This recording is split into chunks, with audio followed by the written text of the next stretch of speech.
Hello students. We are starting a new chapter that is chemical kinetics. And in this chemical kinetics, we need to go through various chemical reactions, the rate of reactions as well as various numericals. And in the exams, numericals come. So first of all, start with chemical kinetics. What is chemical kinetics? Chemical kinetics is a branch in physical chemistry, or you can take it branch in chemistry, which deals with the study of rate of chemical reaction. Okay. Rate of chemical reactions means किसी एक particular time पे कितनी reaction हो जाती है. Then after, the factors affecting the rate of reaction and the mechanism by which a chemical reaction occurs. Okay. These things we need to study in this chemical kinetics. So first of all, there are three types of reactions. Okay. First one is the slow reaction, fast reaction, and intermediate reaction. The reaction which takes place very fast are called fast reactions. Example है जैसे कि reaction between acid and base, they take place very fast. Then after burning of fuels like LPG, petrol, these are also very fast reactions. Okay. कुछ जो methods है जिसमें सबसे important है flash photolysis. ये कई बार एग्जाम में आता है. तो ये फ्लैश फोटोलिसिस हो गया. कुछ स्पेक्ट्रोस्कोपीज होती है, they are used to detect the rate of reaction in a fast reaction. Okay.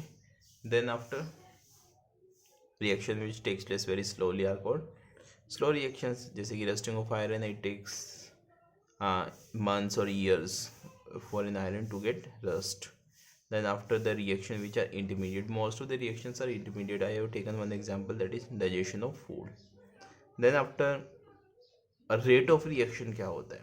Actually rate of reaction जो हमें मेज़र करना होता है वो दो टर्म्स में करना होता है. First is with concentration and second is with pressure.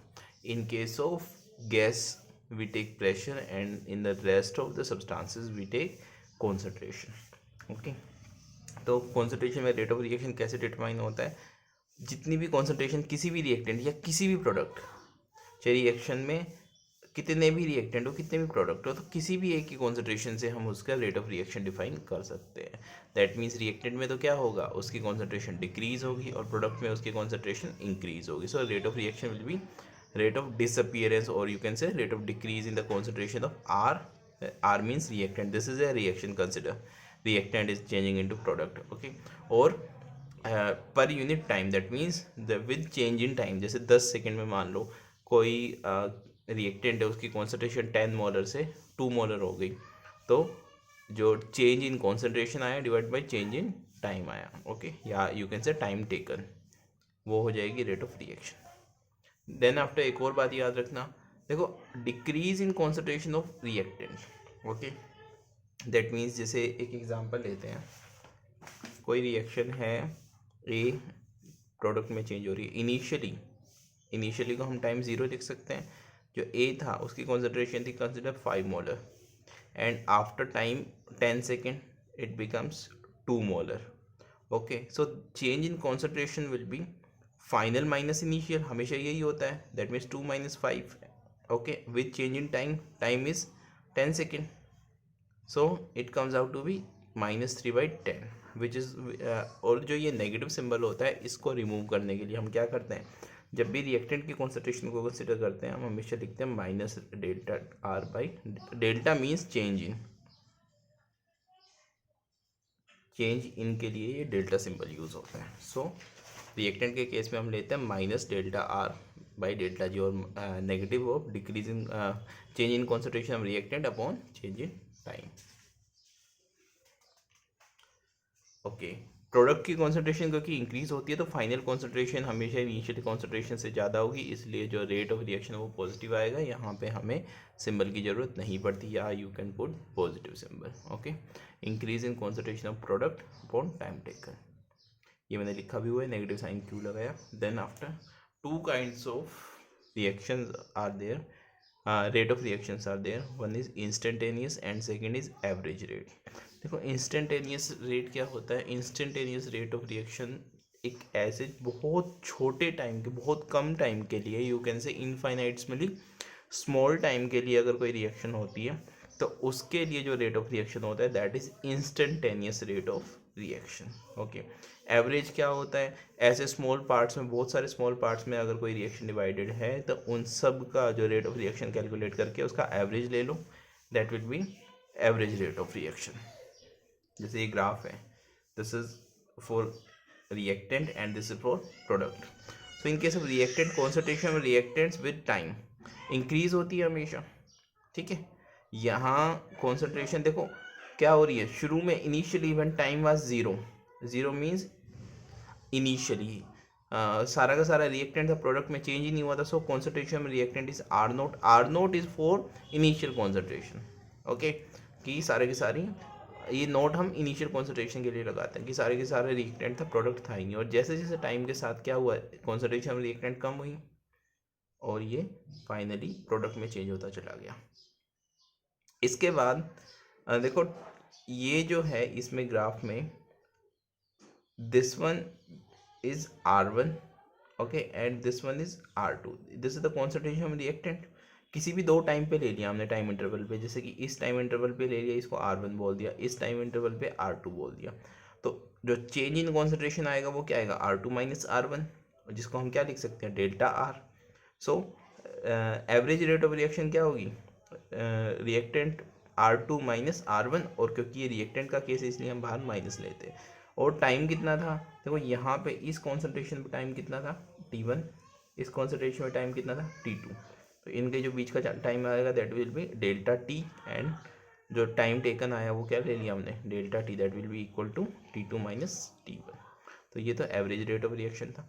अच्छा, इंस्टेंटेनियस रेट ऑफ रिएक्शन में क्या होता है, इंस्टेंटेनियस जैसे ये एक फ्रेगमेंट ले लिया, इसमें भी हमें इंस्टेंटेनियस रेट ऑफ रिएक्शन क्या होगी, जैसे इस पर्टिकुलर इंस्टेंट के लिए हमें कैलकुलेट करनी है, तो उसके लिए जो ये ग्राफ है इसके ऊपर ये टेंजेंट होती है। टेंजेंट क्या होती है, किसी भी सर्कुलर आर्क को या सर्कल को टच करते हुए किसी एक पॉइंट पे मीट करती है और वो जो रे निकल जाती है उसको हम बोलते हैं टेंजेंट। जैसे कि ये एक सर्कल है या सर्कल का छोटा सा पार्ट है, टेंजेंट क्या होगी, इसको किसी भी एक पॉइंट से टच करते हुए जो लाइन निकल जाती है उसको टेंजेंट बोलते हैं। सो हम टेंजेंट से क्या कैलकुलेट करते हैं, instantaneous rate of reaction. So R instantaneous will be minus dr/dt। Okay, this is okay, D means very small change in reactant and very small change in time. Okay, same है इसमें product के case में, हमने ले लिया product के case में क्या होगा, इनिशियली प्रोडक्ट की जो कॉन्सेंट्रेशन थी वो जीरो थी, भाई प्रोडक्ट बनना ही स्टार्ट नहीं हुआ था तब जीरो थी, और जैसे जैसे इंक्रीज हुआ ये इंक्रीज होता चला गया। किसी एक टाइम पे P1 प्रोडक्ट बन गया, किसी दूसरे टाइम पे P2 प्रोडक्ट, मतलब ये कॉन्सेंट्रेशन है, तो टाइम चेंज आया और उसी से हमने क्या निकाल दिया, average rate of reaction. Similarly instantaneous rate of reaction हमने किसी एक टेंजेंट से यहाँ पे कैलकुलेट कर दी, सेम है जैसे रिएक्टेंट में ना।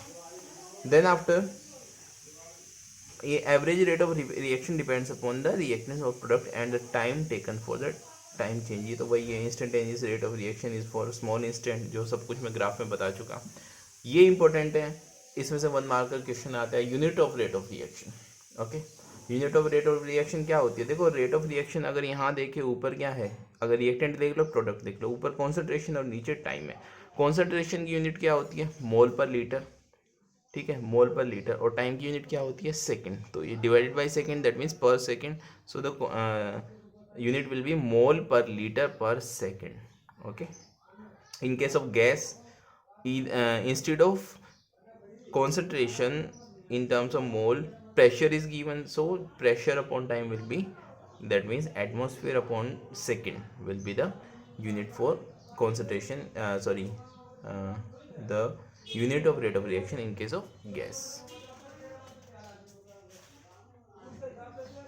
Then after expression of rate of reaction, देखो ये जो है ये पार्ट है, छोटा सा पार्ट है, इसे न्यूमेरिकल आता है, और ये क्या है कि जैसे कोई हमने रेट ऑफ रिएक्शन मान ली, रिएक्शन मान ली A plus B gives out C plus D, these are the reactants and these are the products.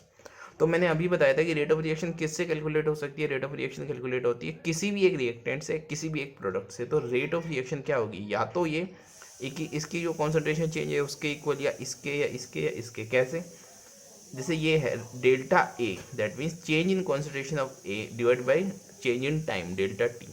आगे नेगेटिव का साइन लगाते हैं। एक और चीज़ एडिशनल है कि जो भी स्टोइचोमेट्रिक कोफिशिएंट होता है वो इससे डिवाइड हो जाता है। सेम इसमें बी, तो delta B upon delta T, minus का symbol because it's a reactant minus, and B will be 1/b। C 1/c delta C by delta T, these are the products. So इसमें हमने क्या किया, positive sign लिए। अच्छा, इसमें से किसी भी एक की अगर हमें change in concentration with time पता चल जाए तो उससे हम क्या निकाल सकते हैं, रेट भी निकाल सकते हैं। इसकी change in concentration with time, this के change in concentration with time, सारे जो डेटा है वो हमारे सामने आ जाएंगे। तो इसमें हम चलते हैं आगे। गैसियस रिएक्शंस में क्या करते हैं हम, इन टर्म्स ऑफ पार्शियल प्रेशर लेते हैं। दैट मीन्स यहाँ पे पार्शियल प्रेशर गिवन होगा तुम्हें, जो चेंज इन पार्शियल प्रेशर आ रहा है वो। एक एग्जांपल लिया है, उससे न्यूमेरिकल ये सोल्व करेंगे हम। जैसे कि reaction given is 5Br negative, BrO3 negative, 6H positive gives out 3Br2 plus 3H2O. This is the reaction, and what are terms given? First thing is concentration of Br negative here is 10 mole per liter to 5 mole per liter. That means इसकी 10 initially 10 मोल per litre थी, लेकिन कुछ time बाद 5 मोल per litre, और वो कितना time था, 10 second में वो चेंज हो गया। ठीक है, calculate the following rate of reaction and delta H2O upon delta T. देखो इसका सबसे पहले हम लोग क्या करेंगे, जो ये ऐसे लिखा था वही चीज़ लिख लेंगे। रेट ऑफ रिएक्शन किसके इक्वल होगी, B5 इसका स्टोइचोमेट्रिक कोएफिशिएंट है तो 1/5। Okay, change in concentration of Br negative delta Br negative, and change in time divided by change in time, because it's a reactant we use negative sign. Okay, and since this one is also reactant we use negative sign. ये bracket बंद कर लेना इसमें, minus delta, इसका जो coefficient है वो 1 है या फिर नहीं है, तो 1/1 अगर आगे करते तो उससे कोई फर्क नहीं पड़ता, सो मैंने लिखा ही नहीं इसको।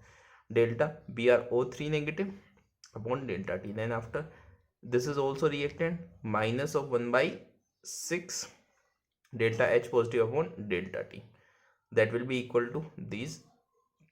Similarly in these products, that means 1/3 delta Br2 upon delta T, 1/3 delta H2 upon delta T। ये सारी टर्म्स ले ली। अब हमें इसमें रिक्वायरमेंट किसकी है, first of all rate of reaction की requirement.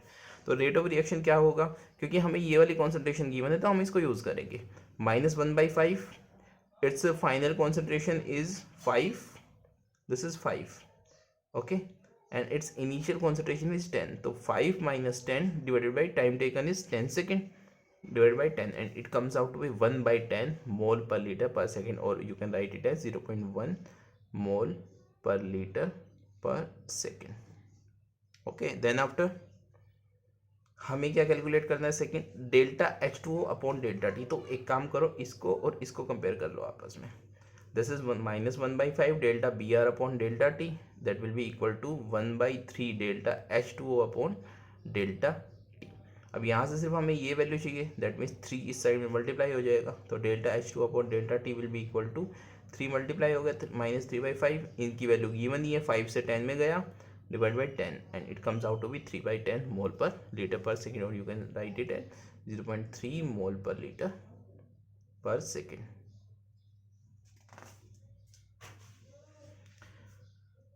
Dependence of rate on concentration, concentration पे रेट कैसे डिपेंड करता है, उसके लिए जो 11th क्लास में जो फॉर्मूला आया था वही हमें यूज़ करना है। जैसे कि reaction is given as A gives out C and D।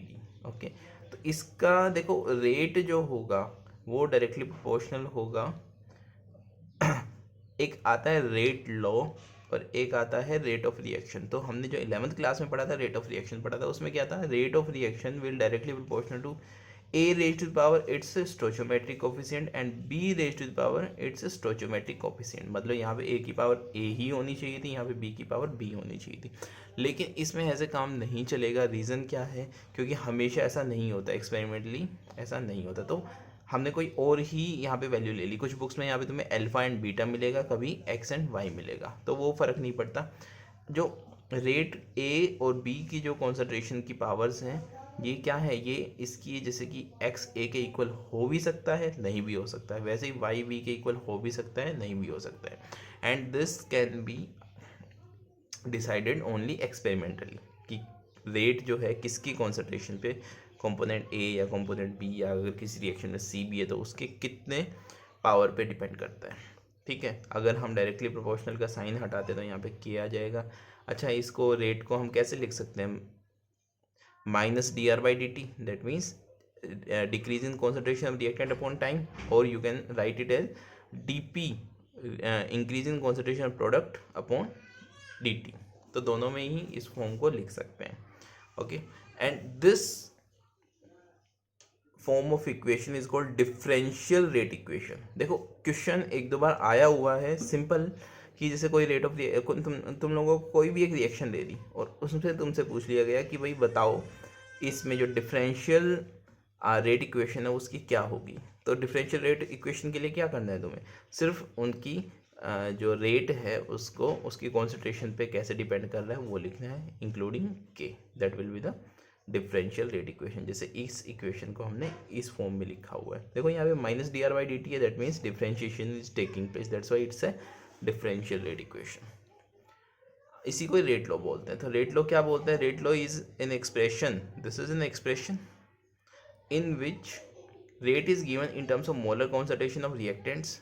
देखो दोनों रिएक्टेंट्स लिए हैं, उनकी molar concentration with each term raise to the power some raised to some power, they may be or they may not be equal to the stoichiometric coefficient of the reacting species in a balanced chemical reaction। ये definition आती है और बड़ा easy question है ये, 1 mark में आ जाए तो फ्री के मार्क्स हैं।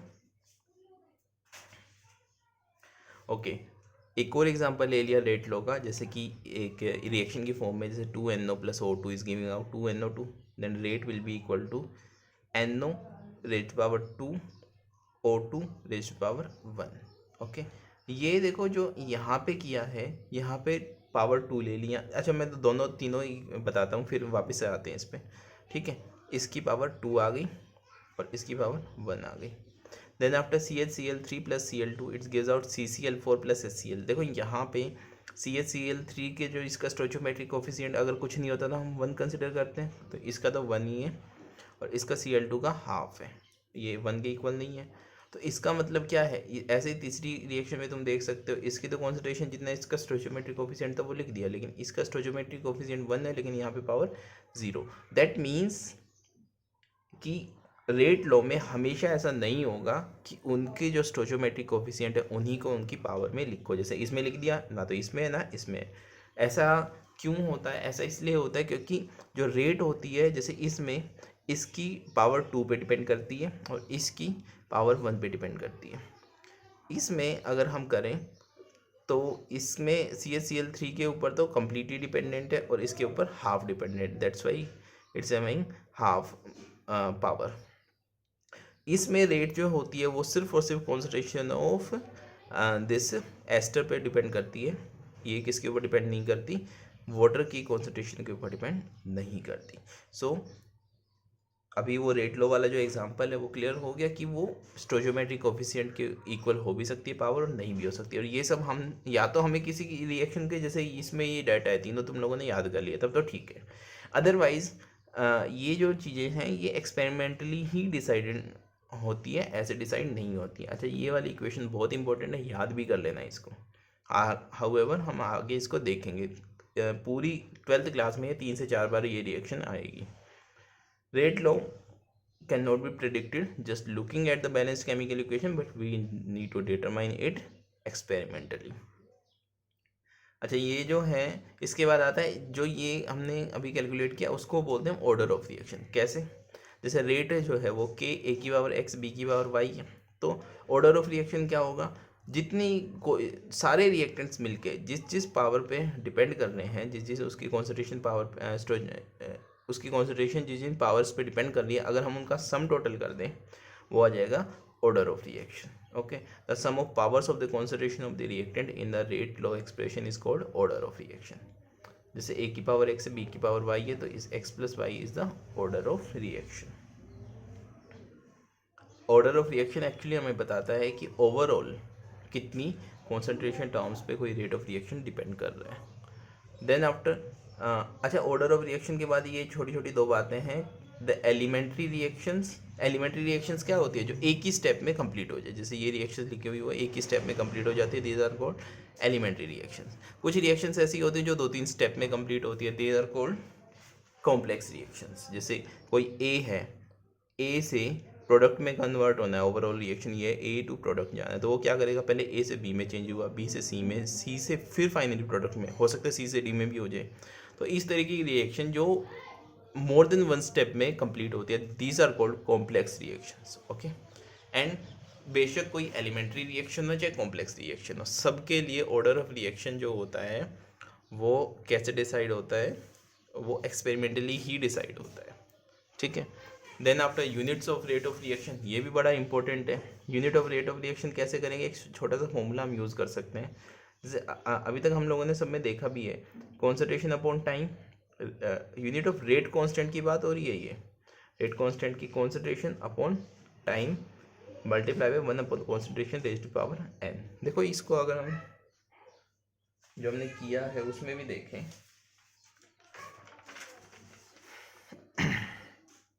जैसे अगर इसकी पावर देखें, k की जो हम यूनिट कैलकुलेट करें तो वो क्या हो जाएगी, a की पावर x इसके डिवाइड में आ जाएगी, b की पावर y इसके डिवाइड में आ जाएगी।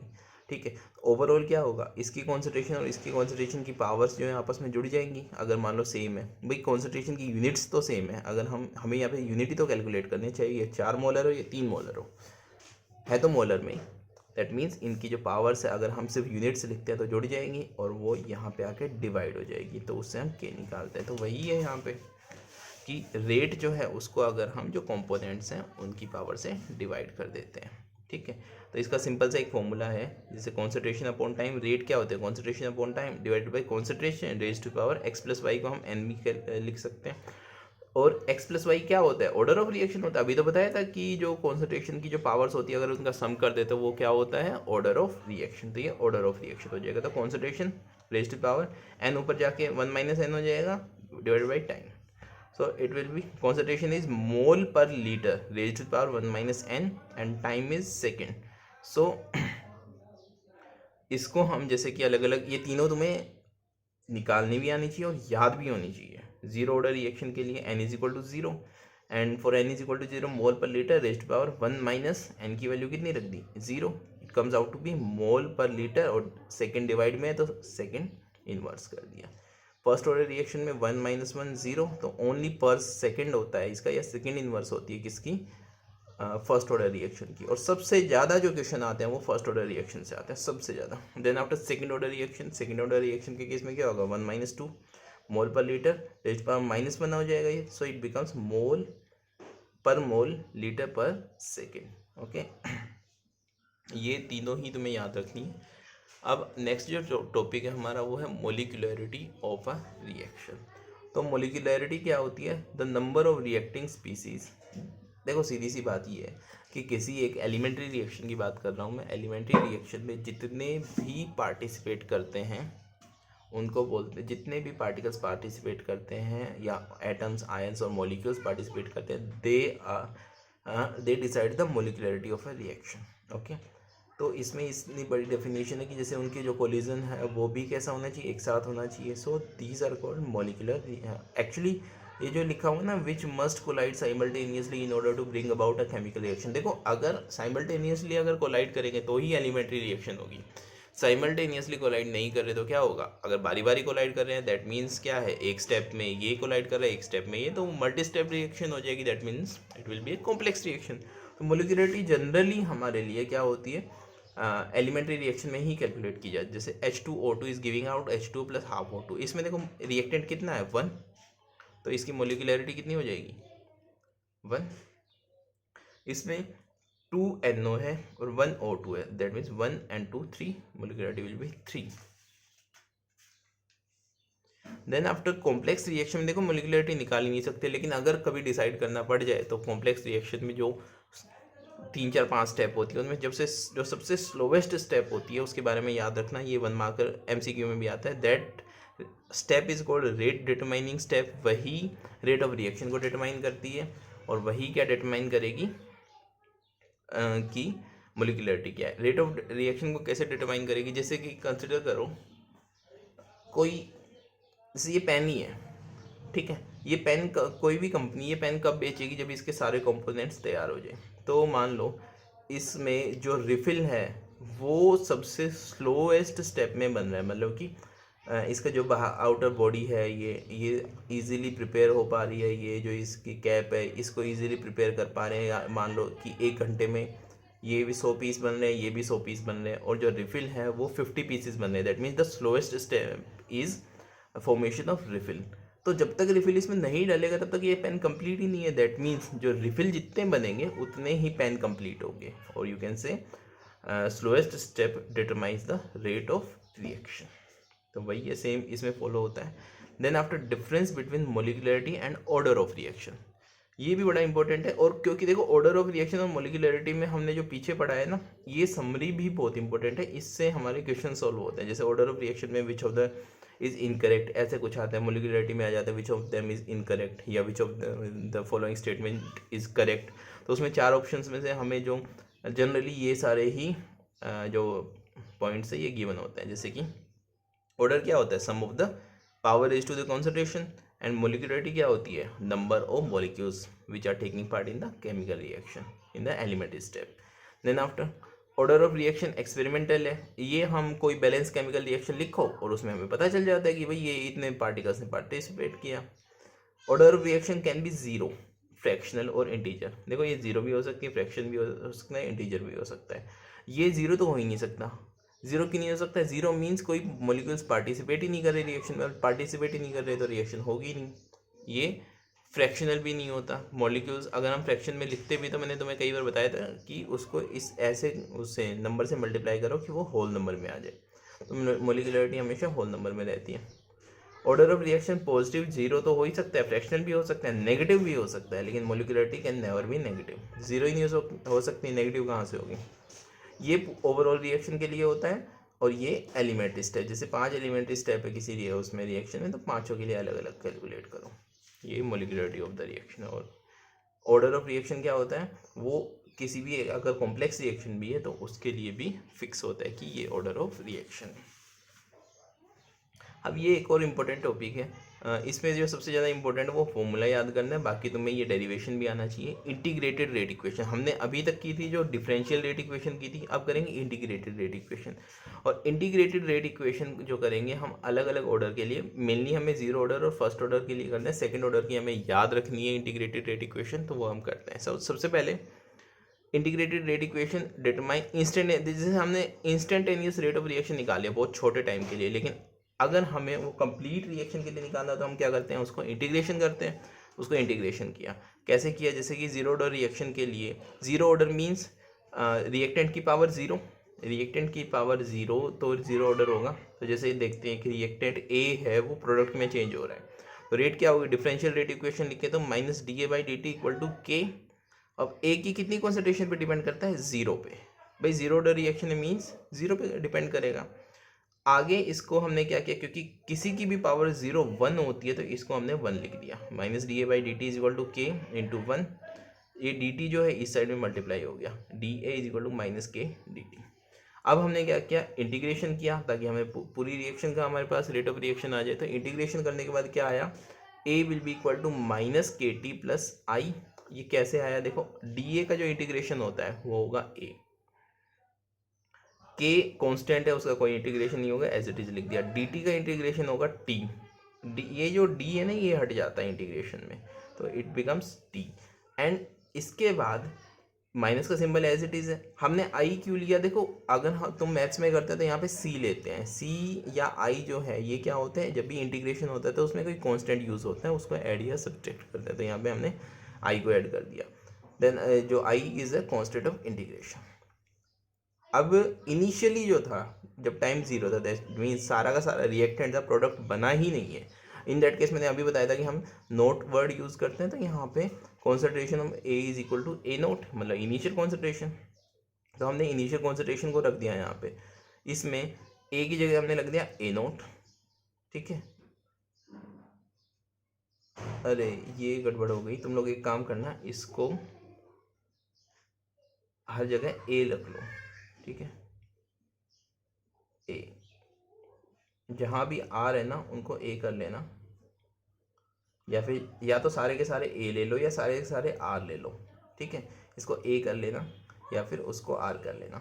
ए naught is initial concentration the reactant substituting these values in equation 1। तो हमें जैसे कि ए की बजाय हमने ए नोट रख दिया, minus K T, T time जो है वो जीरो के इक्वल है तो हमने जीरो रख दिया, भाई इनिशियली टाइम तो जीरो लिया है, तो आई की वैल्यू कितनी आ गई, ए नोट के इक्वल।